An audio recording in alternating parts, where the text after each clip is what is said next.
उसके बाद उखाड़ फेंकने के बाद में मिलजुल कर सत्ता चलाए, 5 साल सत्ता चले और इन 5 साल में बीजेपी के जितने भी कुकर्म हैं, जितने भी नेता हैं, एक तरफ से लाइन लगा के सबके खिलाफ कार्रवाई हो, सबके खिलाफ FIR हो और सब लोगों को जेल में ठोका जाए। और ये ED और CBI, क्योंकि तभी फिर सरकार के अंडर में काम करेंगे, इसी ED और CBI के माध्यम से उन सबके काले करतूतों को जनता के सामने लाया जाए और कठोर कानूनी कार्रवाई की जाए। सर, ये कैसे होगा जबकि SC/ST OBC के ज्यादातर जो सांसद है वो भारतीय जनता पार्टी में, सांसद जितने भी हैं वो सारे के सारे उसी पार्टी के मजदूर और समाज के गद्दार हैं वो लोग। मैंने जब कल मंच से भाषण किया था तो मैंने बाकायदा ये कहा था कि ये मोदी सरकार एक दिन में घुटनों पर आ जाएगी, सरकार खत्म हो जाएगी।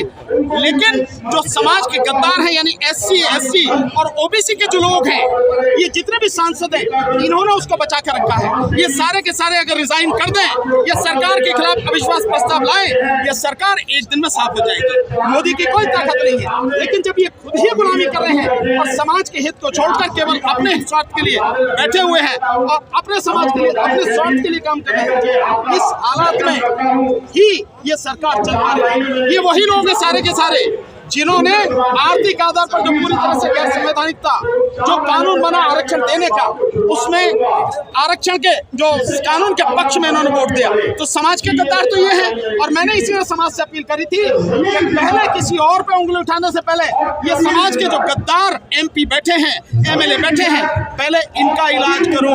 इनका इलाज करना जरूरी है।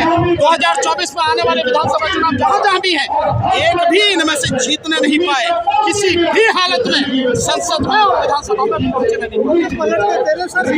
मध्य प्रदेश में पलटती थी सरकार, महाराष्ट्र में पलटे तो फिर फायदा क्या होता है? फायदा इसमें फायदा देख रहे हो आपके, फायदा क्या होता है? सरकार गलत काम कर रही है, मोदी सरकार, उसकी गलत काम का विरोध करना है और आगे आने वाले समय में ये ना हो, ऐसे कानून बनाने की जरूरत है। और इसीलिए इसमें जो सुप्रीम कोर्ट है उसका भी हस्तक्षेप होना जरूरी है।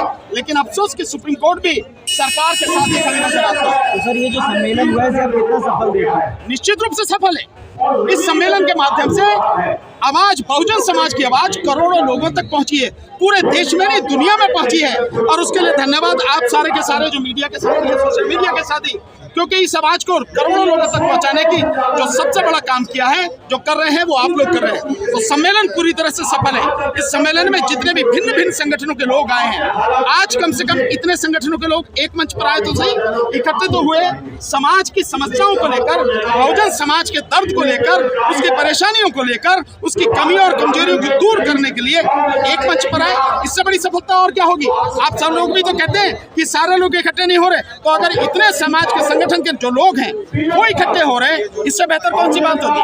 सर, एक भी मीडियाकर्मी नहीं आया इस बार वाला न्याय प्रोग्राम तय करने के लिए। क्या लग रहा है कि EVM, देखिए हमारी पूरी कोशिश है कि EVM को हटाने के लिए जन आंदोलन हम खड़ा करें, लगातार हम प्रयास कर रहे हैं। और इस प्रयास में एक बड़ी आप सफलता मानिए कि इस सम्मेलन में, न्याय अधिकार महासम्मेलन में, EVM को भी एक विषय के रूप में, एक मुद्दे के रूप में शामिल किया गया। अब से पहले तो ऐसी चीजें होती नहीं थी, लेकिन हम लोगों के लगातार प्रयास से कम आप मंच से भी ये आवाज उठने लगी।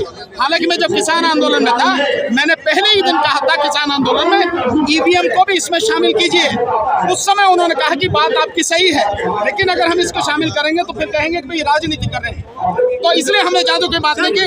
लेकिन आते आते किसान आंदोलन के अंत आते आते सब लोग कहने लगे कि आपकी बात बिल्कुल सही है, हम लोगों को EVM के तौर पर लेना चाहिए। तो लोगों में ये बात समझ में आ रही है, इससे बड़ी और जीत क्या होगी? सुप्रीम कोर्ट को मीडिया कर्मी नहीं है, TV वाला, अखबार वाला,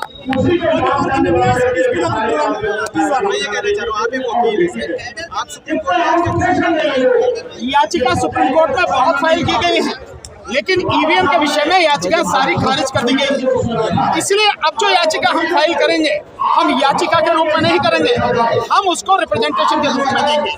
और इसीलिए हम हस्ताक्षर अभियान चला रहे हैं। और देश के लोगों से जहां तक भी आवाज पहुंच रही है, मैं उनसे निवेदन कर रहा हूं, इस EVM के विरुद्ध हस्ताक्षर अभियान में हमारा साथ दें। हम ये मान कर चल रहे हैं, ये कैलकुलेशन है हमारी कि देश में 90 करोड़ मतदाता है और लगभग 60% के आसपास प्लस माइनस 5% ये वोट पड़ते हैं, मतलब लगभग 60 करोड़ वोट पड़ते हैं। उन 60 करोड़ वोटों में से अगर 30 करोड़ के लगभग 25 से 30 करोड़ लोग जो मतदाता हैं वो हमारे हस्ताक्षर अभियान में शामिल होकर हस्ताक्षर करके हमें दें, तो उसको लेकर हम एक रिप्रेजेंटेशन सुप्रीम कोर्ट के सामने करें और एक राष्ट्रीय स्तर पर वकीलों का, बहुजन समाज के वकीलों का हम एक संगठन खड़ा कर रहे हैं और ये मानते हैं कि जब हम वो रिप्रेजेंटेशन लेके जाएं, वो सारे सिग्नेचर हम लेके जाएं, उस समय वकीलों का जो पूरा हमारा समूह है राष्ट्रीय स्तर पर वो सामने सुप्रीम कोर्ट के खड़ा हो और तब ये बात रखी जाए कि इस ईवीएम को हटाया जाए। और ये कह के कि ईवीएम को जो सुप्रीम कोर्ट के जज हैं वो भी नहीं जानते कि ईवीएम कैसे काम करती है, हाई कोर्ट के जजेस नहीं जानते, IAS IPS नहीं जानते और डिस्ट्रिक्ट कोर्ट के जजेस नहीं जानते, प्रोफेसर्स नहीं जानते, वकील नहीं जानते, डॉक्टर नहीं जानते, इंजीनियर एक्सेप्ट सॉफ्टवेयर इंजीनियर वो सब नहीं जानते और देश के पढ़े लिखे लोग PhD सब नहीं जानते कि ईवीएम कैसे काम करती है, बावजूद उसके ईवीएम चलाई जा रही है। इसलिए हमें विश्वास है कि हमारा जो लॉजिक और जो हमारे तर्क है और जो सबूत है वो सुप्रीम कोर्ट को कन्विंस करेंगे और सुप्रीम कोर्ट के माध्यम से ईवीएम हट पाएंगे। लेकिन तरीका हमारा दूसरा। जी सर, सपा बसपा है, आरजेडी है, वो भाई ये तो बात आप उनसे पूछो यार, मेरे से मेरी बात पूछो ना कि वो क्यों खामोश है, मैं क्या बताऊँ? मेरी बात पूछो कि मैं तो लड़ रहा हूँ ना संघ में, मैं तो संघर्ष कर रहा हूँ, मेरा काम संघर्ष करना, लोगों को जगाना है, मैं लगातार काम। भाजपा के पास CBI है, ED है, हिंदू मुस्लिम भी भाजपा का एक बहुत बड़ा मामला चलता है। कैसे हमारे पास संविधान है, हमारे पास संविधान है और उसी संविधान की शपथ लेकर देश का प्रधानमंत्री बना है। हमारे पास संविधान है जो देश के लोगों के अधिकारों की रक्षा करता है। हमारे पास संविधान है जिसने इस देश को लोकतंत्र दिया है। हमारे पास संविधान है जिसके तहत प्रधानमंत्री से लेकर सारे लोग उसके तहत आते हैं। तो हम संविधान की ताकत को लेकर और उस संविधान के अनुसार लोगों को जोड़कर संविधान बचाने के लिए, लोकतंत्र बचाने के लिए, ईवीएम को हटाने की और बीजेपी को सत्ता से उखाड़ने के लिए काम कर रहे हैं। Thank you sir.